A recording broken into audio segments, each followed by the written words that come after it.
Well, good morning, everybody. It's good to see all of you with us this morning. We have a very special service for you today, and I want you to welcome, you already know Ray Allister, but I want to introduce you to Curtis Coughlin. I'm going to talk a little bit more about Curtis in a minute, but let's just welcome them today. Thank you, guys, for all that you do.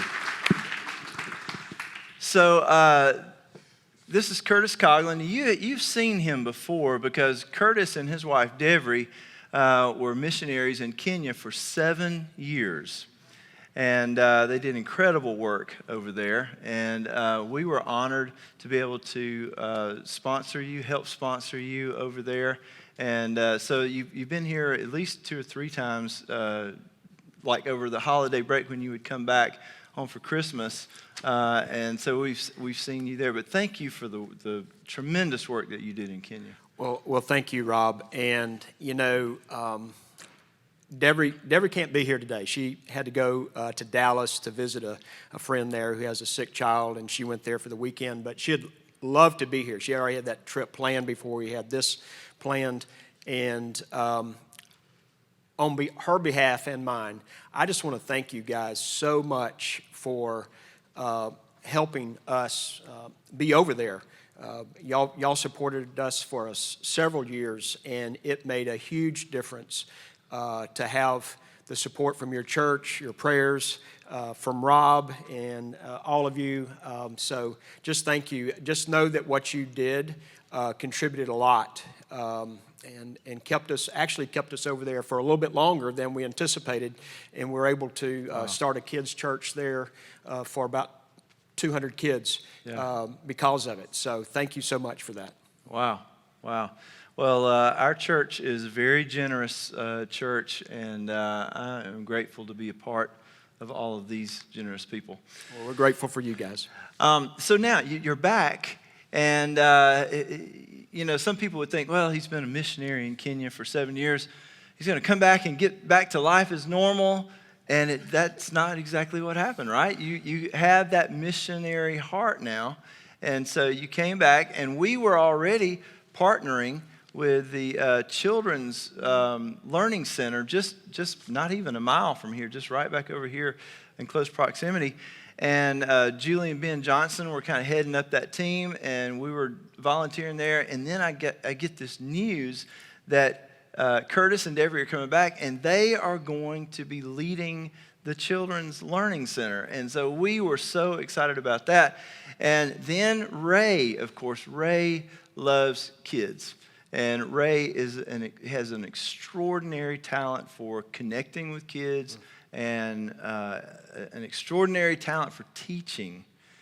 And you'll hear a little bit more about that later. But I think as soon as we talked, I started telling you about Ray, right? Right. And then Ray got involved. Tell us a little bit, what is Ray doing right now? Well, the first time we talked since I'd been back was on April 29th at a fundraiser that the Learning Center was having, and I spoke with Rob and Lene just for a minute, and you mentioned Ray and what a great pastor he was and connecting with kids, and he had this unique talent of bringing people together. And I started right then working on Rob and Lene to let us have him just one day a week, and for like an hour and a half a week, you know. And he's come, and he comes on Mondays, I believe, usually most Mondays, and does our Bible study for middle schoolers. And he is fantastic. I've dropped in on a few of his teachings with the kids, and you know, that's an answer to prayer right there, because we have Bible studies for half an hour each day in all grade levels, from kindergarten to 8th grade. And you know, Huntsville's a big town, and we have a lot of great youth pastors. And you know, I don't want to be picky or anything, but I told Rob I want the best what we can get for that learning center. And I told you we had him, didn't I? Yes, exactly what I said. I'd only been at the learning center a month, and I made that statement. I want the best, you know. Right. And we got it. So God was listening to my plea to Rob. So, well, thank you, Ray. Ray is a self-starter. I didn't say anything to Ray about it. Ray just went over there, and just plugged in immediately. So thank you, Ray. So Curtis, tell us, we're in our Harvest series. This is our generosity series. And every year we pick some cause and we give generously to that cause. And we've been involved with you guys over at the Learning Center for a while now, and we've done some work over there, and of course Ray is making an impact over there. Tell us a little bit about what you do, and I know you do a lot. There's no way you could tell us in an hour what all you're doing over there, but just give us a brief summary of the age group and what you do for those kids on a weekly basis. Yeah, the Learning Center, and y'all, I guess you already know most of this because you have been involved already, but it's an after-school program. We're not a school, but we're an after-school program from 3 to 6, Monday through Thursday, for kindergarten through 8th grade, through middle school. We have about 75 kids this semester, a little bit smaller. We kept the numbers a little bit smaller because of COVID, but it's a program for disadvantaged children, and most of their parents are poor. The parents are maybe even single parents, parents who may work night jobs, may have 2 jobs. They don't have sufficient time, or maybe even they're limited in their education to how they can help their own students at home. And so we try to fill in that homework gap that they may not be getting in the afternoon. So we help them with their homework for about an hour, 15 minutes. Like I said before, we always have a Bible study, 30 minutes each day, a little physical activity, a little extracurricular activity, a snack. And so we cram a lot into 3 hours. Mm-hmm. But we're mainly there to help them with their homework and to teach them about Jesus, the one who loves them. Wow, that's great. That's great. All in 3 hours. Well, you cram a lot into that 3 hours. And this is an oasis kind of for some of these kids, right? It's the place where they can go and have a stable environment, a place where they can kind of live and just grow and be kids in a safe place for a few hours every afternoon. Right? Yeah, I like the way you say safe place, because that's the way I look at it as well. It's a place where they can come with friends that they make, and with consistent teaching, consistent homework help. And safe in another regard. And we've had a case of 2 boys this semester who were literally running the streets of Butler Terrace and that area near Governor's, and their mom works at night. They live in a hotel, so they're technically homeless. And we took them in, and their lives have dramatically changed already. I can see it in them. They feel more comfortable and happy and safe. Mm-hmm. And, I like to describe it as a safe place. Yeah, awesome.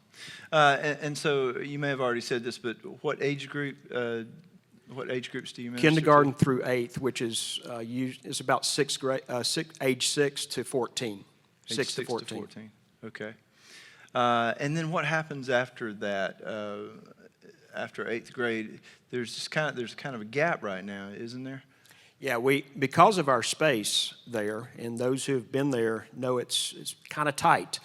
We have classes in the lunchroom, and the rooms are all kind of mishmashed around, and so we don't have any room for after 8th grade. So after 8th grade, they leave us and go to their high schools, wherever, and I think it's the time when they need us the most, frankly, is after 8th grade. I mean, they're entering the real world then of high school. Yeah. I mean, a freshman year. I mean, without us to help encourage them, help them with character, leadership issues, and the Bible. So our staff actually cries when they leave.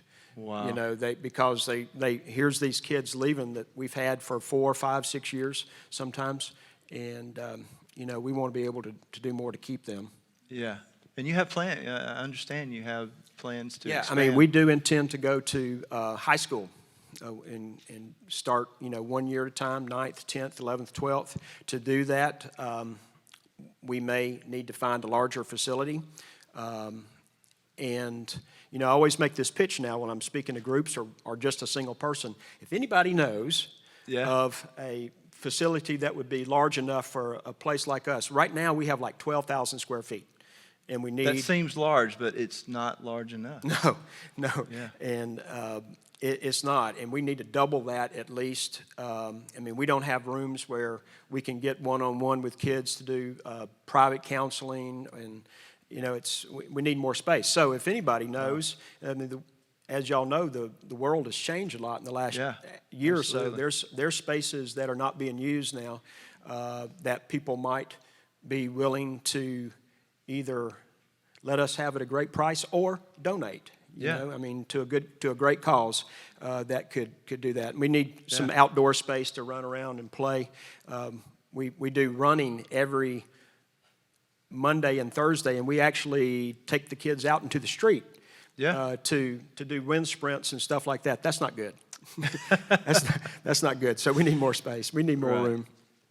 Well, listen, all of you, just prayerfully consider this. Maybe you know someone who has rental space. Maybe you know someone that would be that connection.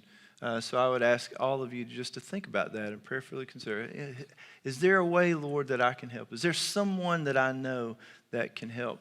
And let's see what God might do on that front. Now, Ray, you are... you're just a gifted guy, man. I brag on you a lot. Do I brag on you too much? Probably. But you're just such a gifted guy. I've seen it with my own kids, and now I see it here at the net. And every week, as we meet together, I never cease to be amazed at your gifts and the wisdom that you have to give. And so tell us just a little bit about yourself. I want people to know a little bit about your background and why education means so much to you. It's really funny because sitting here listening to Curtis, I was like one of those kids, My mom was a single mom. We lived around the poverty line, a little bit below it for a lot of the time. And, I ran the streets for a little bit, and got into trouble. And just because my mom worked 2 jobs, I had the time, I was bored. And to think, a lot of people see me today. I've actually done some summer camps and different things like that in Huntsville. And I told some of the kids I was working with one time, I was like, when people look at you and you're rough and you're, tumbled, I guess, I looked a lot like you. Mm-hmm. A lot of people might have thought the same thing about me as they think about you. But what you look like in your experience isn't your destination. Wow. So, I think that God has taken me on an interesting journey to be able to experience certain things in life. I think I always kind of equate it to like the Joseph experience of going through tough times for empathy's sake.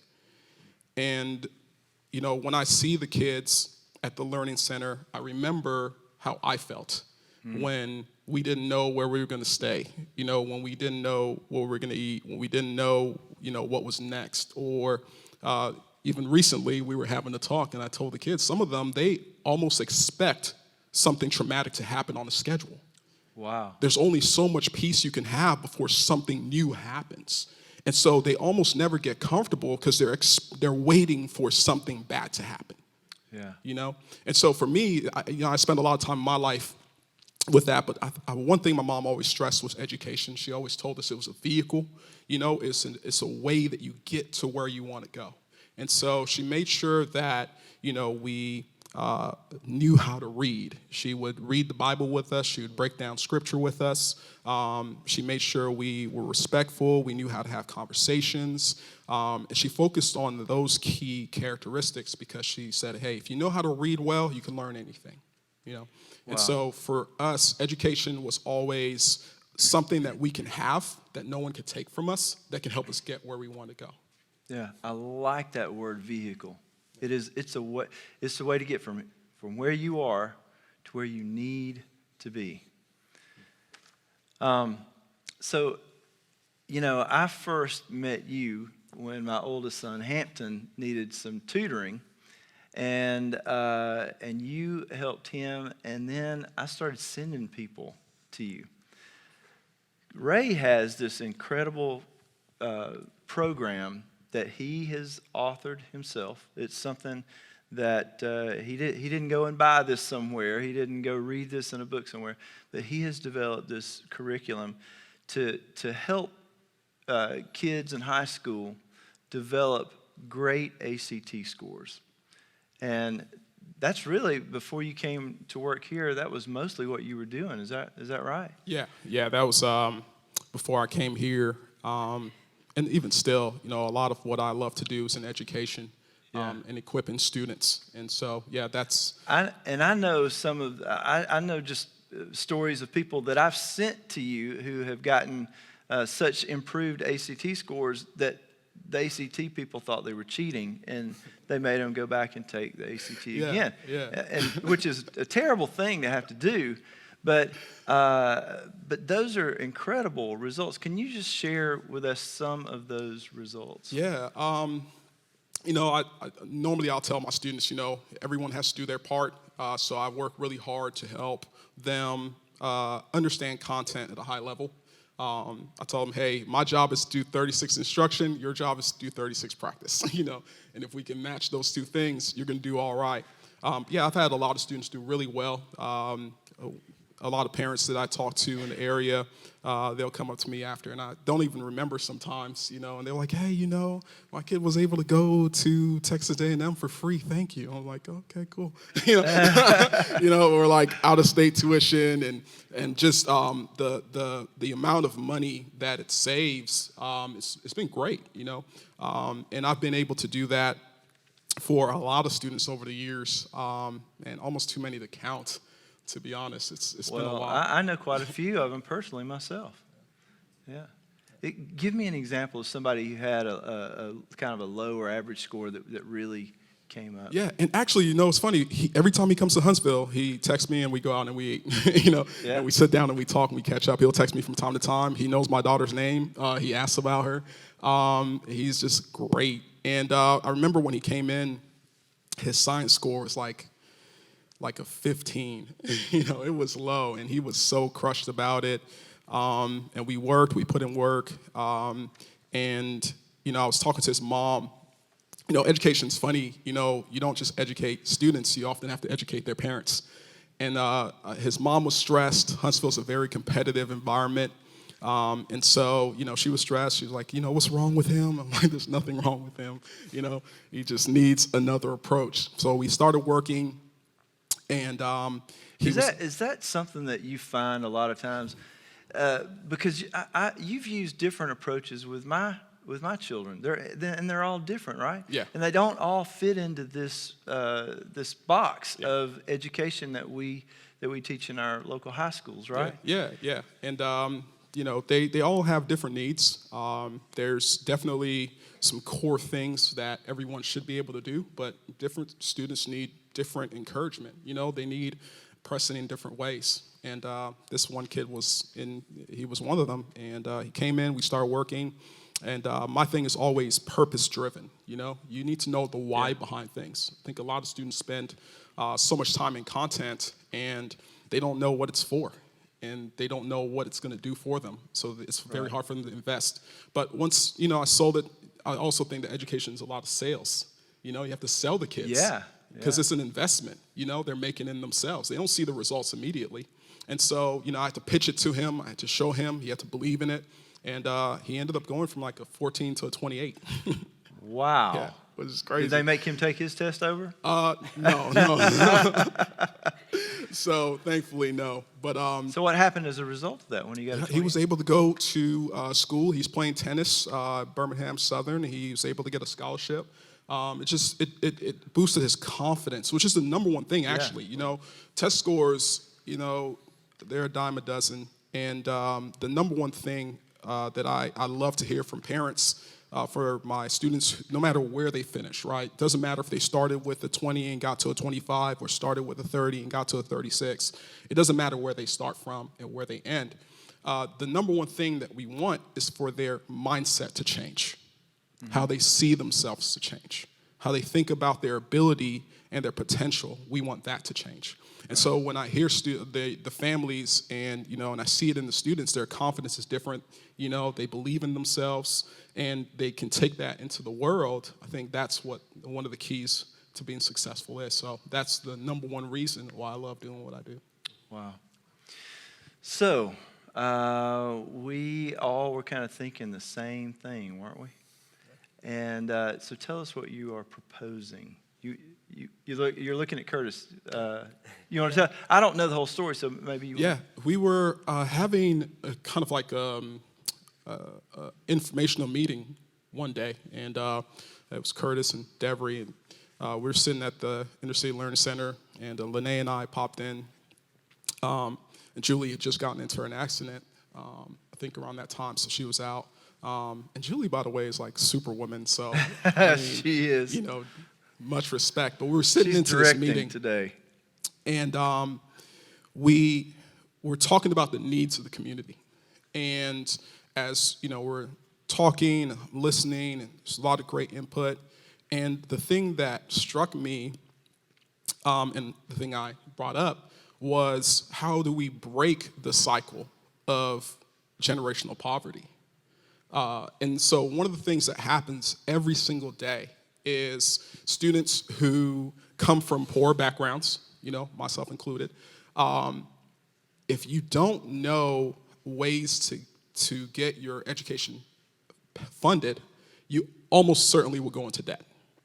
When you go into debt, especially if you're from, a home that is at or below the poverty line, your chances of breaking out of generational poverty, they just get swamped. It's just hit.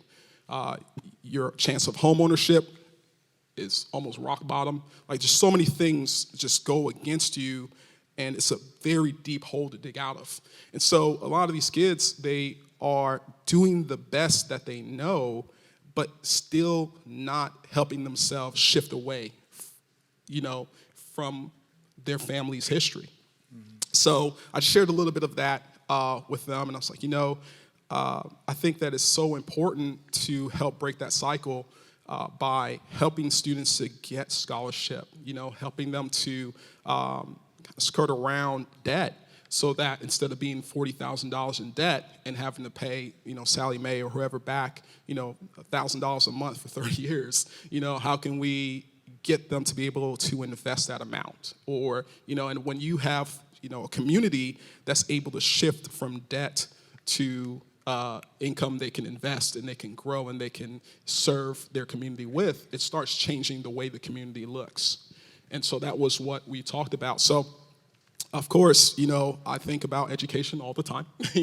It's just one of those things. So what I talked to Curtis, and I ended up talking to April Bodie, and I said, hey, look, what if we did a ACT class, for the students so that we can get them on this path of earning scholarship so that they don't go into debt. Yeah.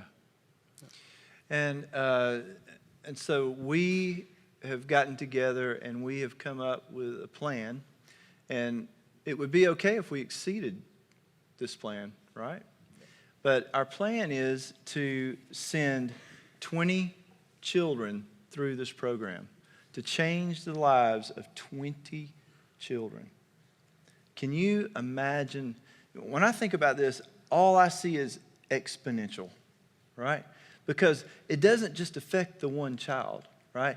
When the one child gets a scholarship and they get a chance at life, it affects them, it affects their family, it affects the family that they will have, and it also affects all the people that they will have an impact on, because people who come out of a situation like you, Ray, and are blessed enough to make it out of poverty and to make a difference, to be in a position to make a difference for their community, many of them go back and do what you're doing, right?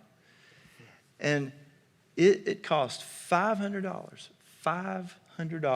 to send one child through this program. And tell us what that includes. It does not include any payment for raised time, but tell us what it does include. Yeah. So, when I was thinking about developing this program, I'm blessed to have amazing clientele. Like, in my business, I work for myself as well, and I just have amazing families that I've worked with. A lot of them have become like family, to my family, and just amazing people. And so one thing that they have in common, though, is they can afford, this prep. And so in developing this program, what I always include is the resources. Kids need resources for learning. They have online resources. They need to be able to practice the skills that we're going through. Another thing that was really important was making sure they had incentives.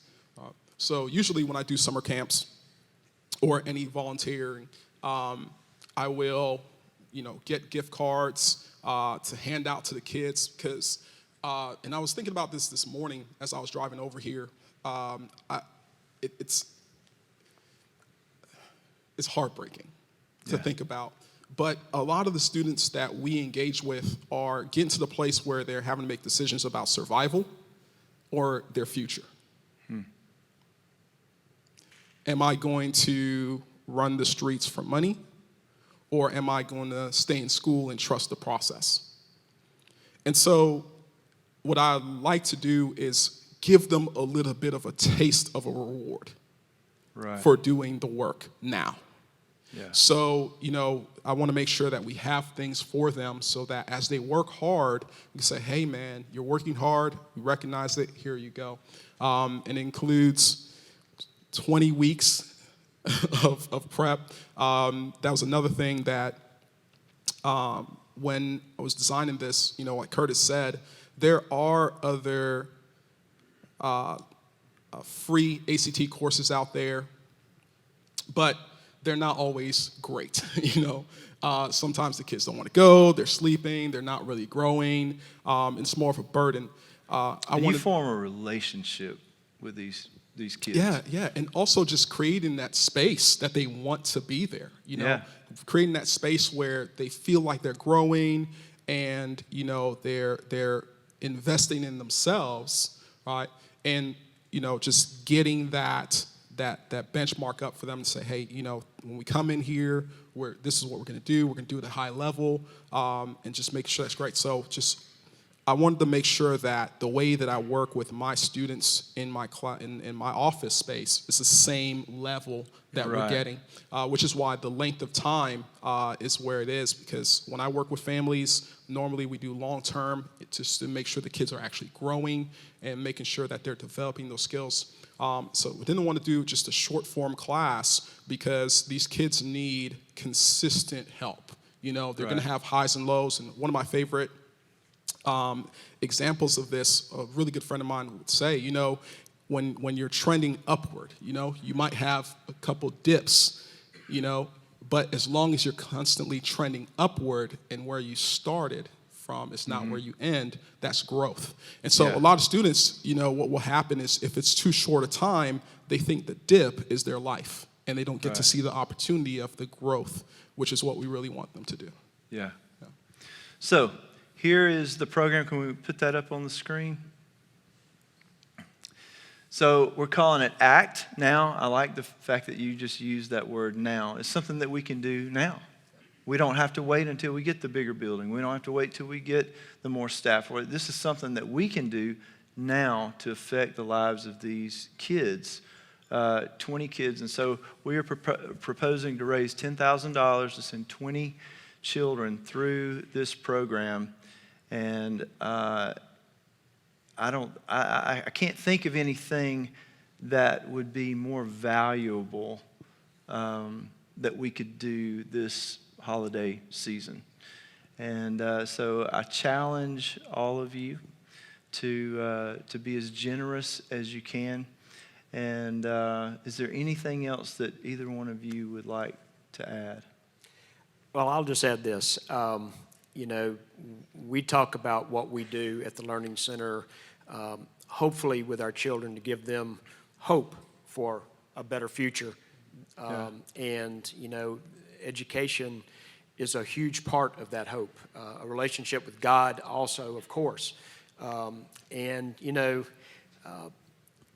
the special thing about this is that there is somebody credible that our children already know, and he can relate to them like he was talking. And so that, you know, it's a lot different, Ray teaching this, leading this, than, say, me, who's a little bit different than our children. Right.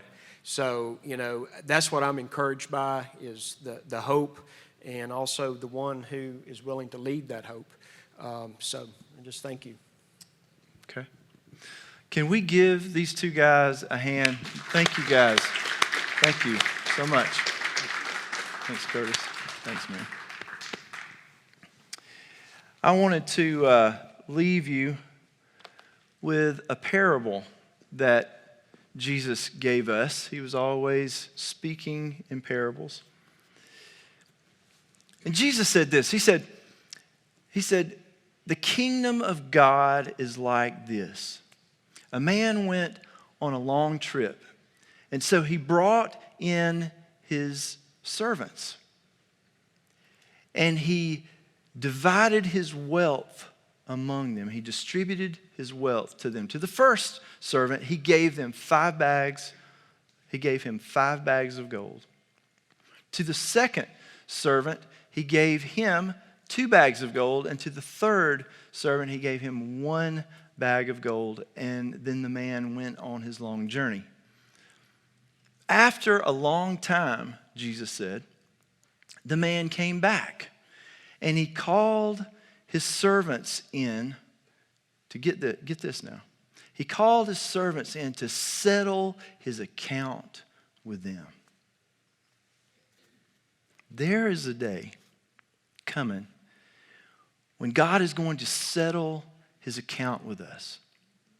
He's going to say to us, I gave you this. I gave you so much time. I gave you so much talent. I gave you so much money. I gave you so much ability and so many gifts to help other people, to do unto others as you would have them do unto you. There's going to come a time when God is going to settle the account with us.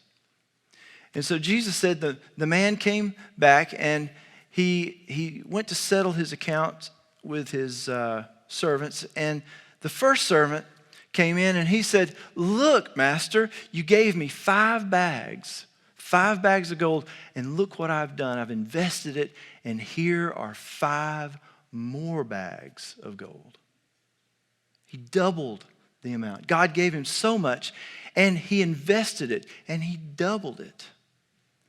And then the second servant said, look, master, you gave me 2 bags of gold. I invested it, and now I have 4 bags of gold. He doubled the amount that the master had given him. And then the third servant came in, who the master had given 1 bag of gold. And this is what he said to his master. He said, I know that you are a hard man, that you reap where you haven't sown and you gather where you did not scatter seeds. And so I took the money and I buried it. So here is the 1 bag of gold that you gave me. You see, the man was afraid. He was afraid. What was he afraid of? He was afraid he was going to lose what he had. He was afraid. That's what so many people, this is our human nature. We are so afraid that if we give, we're going to lose. Isn't that the reason we don't give? We're so afraid that we're going to lose, so we don't give. And in effect, we take our bag of gold and we bury it, and we don't do anything about that. And Jesus said, the master said, take his bag of gold and give it to the one who has 10 bags of gold. You know why? Because he's faithful. That servant is faithful. That's the one who is not afraid of the master. He's not afraid that he's going to lose.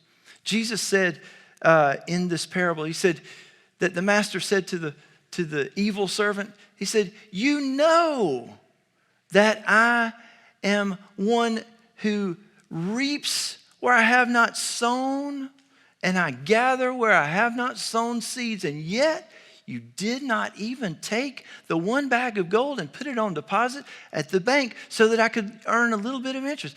You know what kind of man I am.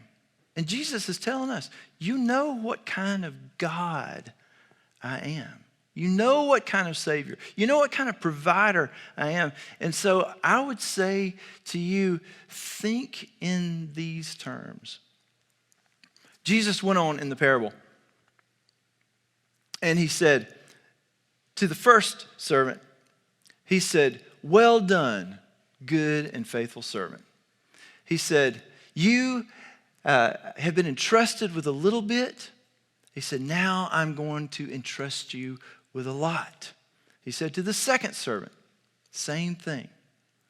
He said, well done, good and faithful servant. He said, you've been entrusted with a little. Now I'm going to entrust you with a lot. I will make you ruler over much more because you are faithful. And he said to those two servants, come and enjoy your master's happiness. Well, that sounds good to me. I want to enjoy my master's happiness. And then he said, take that evil servant, take his bag of gold away from him and cast him out into the darkness.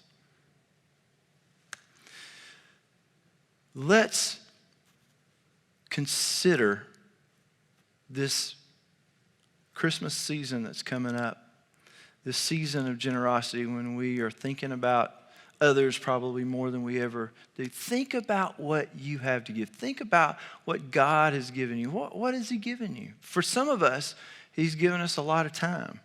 And we could be volunteering that time either at the Children's Learning Center or somewhere else. For some of us, he's given us certain talents like Ray has. See, Ray is one who takes his talent and he gives it.